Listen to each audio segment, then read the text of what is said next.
السلام علیکم، میں ہوں خدیجہ اقبال اور آپ دیکھ رہے ہیں وائس آف کراچی۔ اس وقت ہمارے اسٹوڈیو میں موجود ہیں جناب سہیل ہاشمی صاحب۔ آج ہم ان سے کراچی کے بجائے کابل کے بارے میں بات کریں گے۔ السلام علیکم ہاشمی صاحب، یہ بتائیے کہ افغانستان کی صورتحال کے مختلف پہلوؤں سے متعلق آپ کا تجزیہ کیا کہتا ہے؟ بہت شکریہ خدیجہ، آپ نے ایک انٹرنیشنل موضوع پہ مجھے یاد رکھا۔ اس کے کئی پہلو۔ پہلی بات تو یہ ہے کہ میں دیکھ رہا ہوں میڈیا، آپ لوگ، باقی سب لوگ بار بار یہ جملہ دہرا رہے ہیں کہ کابل پر طالبان نے قبضہ کر لیا۔ جی، یہ ایک تاریخی حماقت والی بات ہے۔ انہوں نے کسی شہر پر قبضہ نہیں کیا، بلکہ بے دخل کیے جانے والے جو لوگ تھے انہوں نے ایک بڑی طاقت سے اور اس کے حواریوں سے اپنا ملک واپس لیا۔ آپ کہیں کہ کابل کو فتح کر لیا، یہ بات بھی سمجھ میں نہیں آ رہی۔ جس کی جگہ تھی اس نے واپس لے لیے بھائی۔ قبضہ کس نے کہاں پہ کر لیا؟ کیا انہوں نے نیو یارک یا واشنگٹن پہ یا لندن پہ قبضہ کر لیا؟ اگر وہاں کچھ ہو تو ہم کہیں قبضہ کر لیا۔ ایک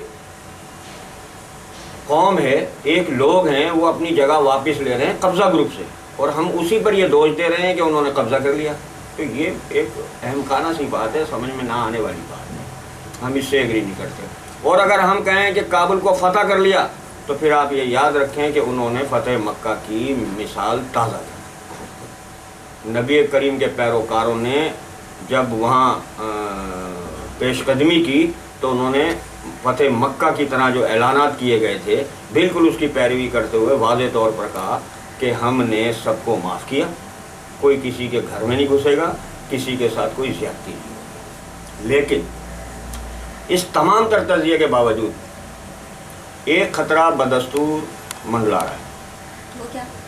وہ یہ ہے کہ دوحہ میں امریکہ اور طالبان کے درمیان جو سمجھوتا ہوا تھا، یا تو طالبان کی طرف سے امریکہ کو گولی دی گئی تھی یا امریکہ کی طرف سے طالبان کو گولی دی گئی تھی۔ وہ اس طرح کہ جو اس وقت طالبان کابل میں داخل ہوئے ہیں اور جو حکومت بنا رہے ہیں، وہ بنیادی طور پر وہ لوگ ہیں جو تمام تر 20 سالہ کوششوں کے باوجود ابھی تک نہ تو کسی امریکی ڈرون حملے کا شکار ہوئے، نہ امریکی فوج انہیں گرفتار کر سکی، نہ امریکی فوج انہیں پسپا کر سکی۔ اب امریکہ کے پاس شاید اس کے علاوہ کوئی حل نہیں تھا، یہ امکان ہے، یقینی بات نہیں ہے، لیکن بہرحال اس پہ بھی یہ عسکری معاملات ہیں، اس پر نظر رکھی جاتی ہے۔ تو امریکہ نے انتہائی مجبور کے عالم میں دوحہ جا کر سمجھوتا کیا ہو تاکہ یہ قیادت ایک بار منظر عام پر آ جائے۔ اب یہ تمام کے تمام لوگ جب اپنی مرکزی کابینہ بنائیں گے تو کابل میں بیٹھ کر جب حکومت چلائیں گے تو یہ وہ قیادت جو امریکہ کے ہتھے ہی نہیں چڑھ سکی تھی ایک جگہ پر موجود ہوگی جہاں کچھ بھی ہو سکتا ہے۔ بالکل اسی طرح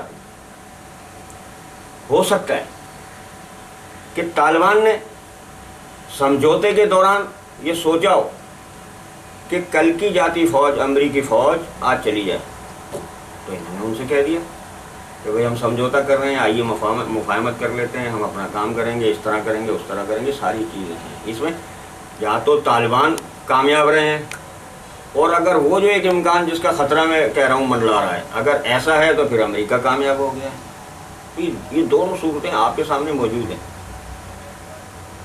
جی اچھا، یہ بتائیے کہ طالبان کا خواتین کے ساتھ کیسا برتاؤ ہے، کیسا سلوک ہے؟ میرے خیال سے آپ یہاں بھی ان سے ڈری ہوئی ہیں۔ نہیں، ایسی بات نہیں ہے، لیکن ہم جاننا چاہتے ہیں یہ۔ بہرحال طالبان نے افغانستان کو اسلامی جمہوریہ افغانستان کہہ دیا، لیکن ایک چیز واضح کی ہے کہ یہاں جمہوری نظام نہیں ہوگا، شرعی نظام۔ خواتین کے خوف کی بات کر رہے ہیں تو بھی شرعی نظام میں تو عورت کو پردہ کرنا پڑتا ہے، طالبان نے واضح کر دیا۔ اب وہاں خواتین اگر اسکرٹ پہن کے گھومنا چاہیں گی تو شرعی نظام کے مطابق تو نہیں گھوم سکیں گی، یہ تو پابندی لگے گی۔ دوسری بات کہ وہاں خواتین کے ساتھ کوئی ایسا برا سلوک نہیں ہو رہا۔ اگر وہاں شریعت پر عمل ہوگا تو پھر آپ کو پتہ ہے نبی کریم کے زمانے سے لے کر آخر تک جتنے بھی غزوے ہوئے، جتنی بھی جنگیں ہوئیں، ان جنگوں میں جب اسلامی فوج نے فتح حاصل کی اور وہاں سے مال غنیمت سمیٹا تو وہ وہاں سے عورتوں کو بھی اپنے ساتھ لے گئے, بچوں کو بھی, مردوں کو غلام بنا لیا اور عورتوں سے شادی کر لی. تو اب اس میں غیر شرعی بات کون سی ہوگی؟ یہ خوف ہے, خواہ مخواہ کا خوف ہے.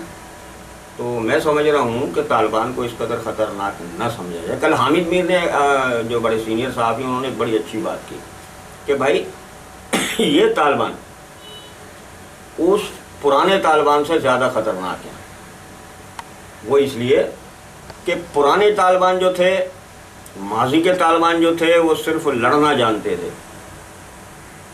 یہ طالبان جو آئے ہیں یہ لڑنا بھی جانتے ہیں, سمجھنا بھی جانتے ہیں. بدقسمتی امریکہ کی ہے کہ وہ 20 سال میں کچھ نہیں سیکھ سکا, مگر طالبان نے 20 سال میں وہ سیکھ لیا جو انہیں سیکھنا چاہیے تھا. اس لیے اب صورتحال بڑی گمبھیر ہے, واضح بھی نہیں ہے, لیکن اس کے بعد تو وضاحت کی شاید ضرورت بھی نہ ہو کہ انہوں نے کہہ دیا کہ اسلامی جمہوریہ افغانستان ہے, یہاں شرعی نظام ہوگا.